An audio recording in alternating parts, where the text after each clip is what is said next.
આજ તો સવારમાં બાબુ માસી ભેગો રમતો હતો. આપણે બારે જોઈ આવી શું થાય છે. હજી અહીંયા રસોઈનું મુહૂર્ત થયું નથી.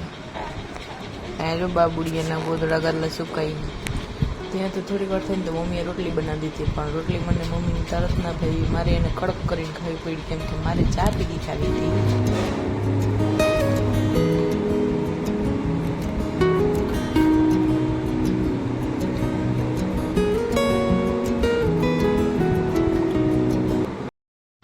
અહીંયા જો લેપટોપમાં મહાન મીટિંગો હાલે છે. અંદર જોયું ત્યાં બાબુ નાનીમાં આવ્યા હતા, એને રમાડતા હતા. અને અત્યારે મારી ડ્યુટી લાગી ગઈ છે ફાડા લાપસી શેકવાની, કેમ કે અમારે બપોરે મહેમાન આવવાના છે.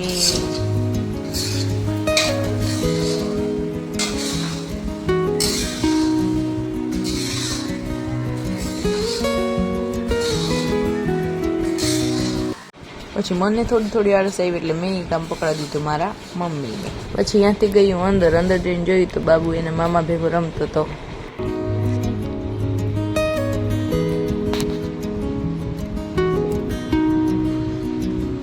એટલે બાબુને પાછી તપાસ કરીને હું પહોંચી ગઈ રસોડામાં મારા મમ્મીનું કામ કરાવવા.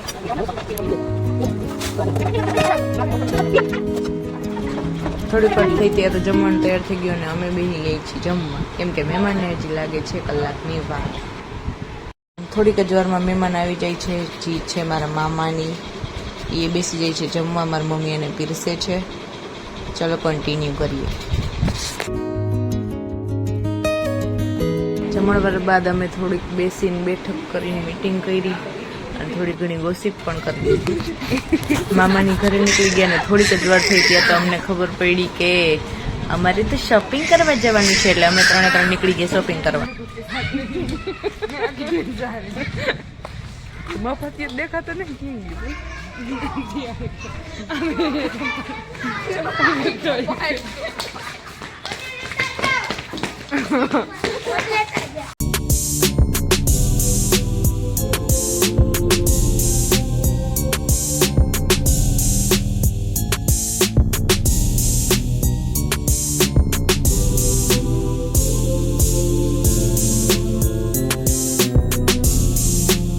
પહોંચી ગયા ઘરે ને ઘરે આવીને જોયું તો બાબુડી તો સુઈ ગઈ હતી. હાલો બારે જોઈ લે શું થાય. પેલા લાઇટ બંધ કરી દઉં, કેમ કે આ પાસે ડિસ્ટર્બ થાય ને લાઇટથી. હવે તો માસીબા લેસન કરતા હતા ને બીજા માસીબાએ જોયું તો રોટલી કરતા હતા. હવે તો આપણે ખાવું જ પડશે. દીદી ઉઠીને જોયું તો બાબુડી સવારમાં નાના ભેગી રમતી હતી, એટલે આપણે નીકળી ગયા ઉપર થોડી ઘણી ખુલ્લી હવા ખાવા.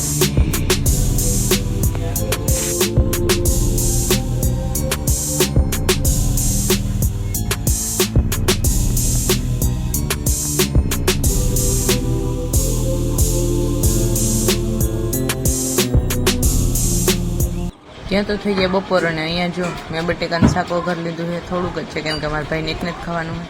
અહીંયા મારા પપ્પા હુતા છે અને અહીંયા જો થાય છે બપોરની રોટલી ગરમા ગરમ. હવે આપણે ખાવા બેસવાનું છે. બાબુડિયાની ગોદડી નીચે પડી ગઈ, મૂકી દો. અહીંયા જો હું ખાતી હતી ને ત્યારે ટીનું બાબુડિયાને રમાડતી હતી, એટલે હવે એનો ખાવાનો વારો આવ્યો. અંદર જઈને જોયું તો બાબુ તો નાની ભેગો રમતો હતો. ત્યાં તો કેમેરો જોઈને કાલુ મામાએ એન્ટ્રી લઈ લીધી બાબુને રમાડવા માટે.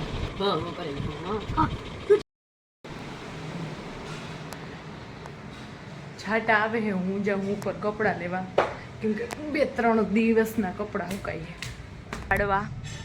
તે જે એટલું આવે છે લે છાટા તો વહી ગયા ઉપર પૂઈ ગઈ તો એ સુકાઈ ગયેલા કપડાં લઈ જ લઉં.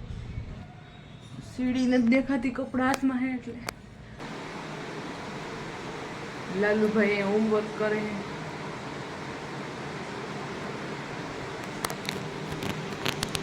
બાબુ અહીં હું તો હોય આમાં ઓડિયામાં. કુલરમાં ખબર નહીં શું થઈ ગયું, પાણી નીકળે એટલે પંપ બંધ કરી દઉં. થઈ જાય ઉઠીને સીધા રોવાનું જ ચાલુ કર્યું એને તો. કેમ દીકો સેટી પર રમતો તારક મહેતા કા ઉલ્ટા ચશ્મા જતો હતો, એટલે અમને યાદ આવ્યું કે અમને થોડીક ભૂખ લાગી છે. જ્યાં કપડાં ઢગલું હંકાલવાનું બાકી હતી છતાંય અમે લઈ લીધા હેપી કુકીઝ, મારા ફેવરેટ. અને અમે માંડ્યા ખાવા. મમ્મી કે આપણે રાંધણ છઠ પહેલા કરી દેવું છે, રાંધવાનું ચાલુ. એટલે આપણે બનાવવા માંડ્યા મીઠા શક્કરપારા.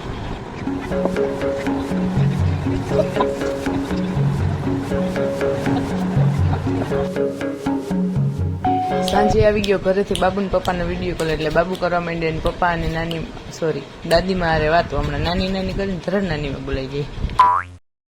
બારે નીકળીને જોયું તો બારે તો શક્કરપારામાંથી ક્યારે સેવ બનવા માંડી ખબર જ ના પડી.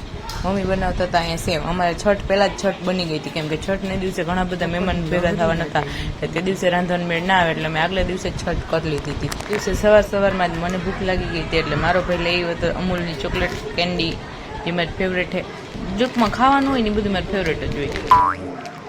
હાલો પહેલાં તો હું આને ખાઈ લઉં, પછી કંઈક આગળ બ્લોગ વધારી. અંદર કંટાળો આવતો હતો એટલે એને લઈ લીધો તો અમે બારે કેમ કે અહીંયા બારે આ બધું દેખાય જોઈને રમી રાખીએ, કેમ કે અમારે હજી રસોઈ કરવાની બાકી છે. અને ક્યારે અહીંયા સેવની જગ્યાએ મોહનથાળ બનવા માંડ્યો ને એ મને ખબર જ ના પડી. તો ચલો હવે આપણે મોહનથાળના કામે લાગવાનું છે. થોડીક વાર થઈને ત્યાં મારી મમ્મી મોહનથાળનું માવો શેકવા માંડ્યા અને થોડીક વાર થઈને તેને તો મને પકડાવી દીધું કે મેરા હાથ દુખ રહા હે. તો પછી ભાઈ મેં કામ ચાલુ કરી દીધું, કેમ કે આપણે ખાવું તો બે મોટે હોય તો કામ તો કરવું પડે ને. જ્ઞાન ધ્યાનની વાતો કરતા કરતા આપણો મોહનથાળ થઈ ગયો રેડી. અને હવે આમાં કાજુ બદામનો ઢગલો કરવાનો હે ભાઈ. મોહનથાળ સામું જોઈને બાબુએ પોતાનું પેટ દેખાડવા માંડ્યો કે આ ખાલી છે, મુજે બી દો. તો હું ખાતા ગરમ ગરમ મોહનથાળ ખાતી હતી તો બતાવતી હતી કે ભાઈ તારે દાંત નથી હવે તને નહીં મળે. અને બીજી વાર જેવું મોહનથાળ સામું જોઈને ત્યાં તો મમ્મી એમાં કાજુ બદામનો ઢગલો કરતા હતા. એ તો ઓલી છાપું ઝટકતા હતા. મમ્મી હવે એટલો લોભ ના હોય ભાઈ, હાવ કઈ એમાં નહીં હોય કઈ.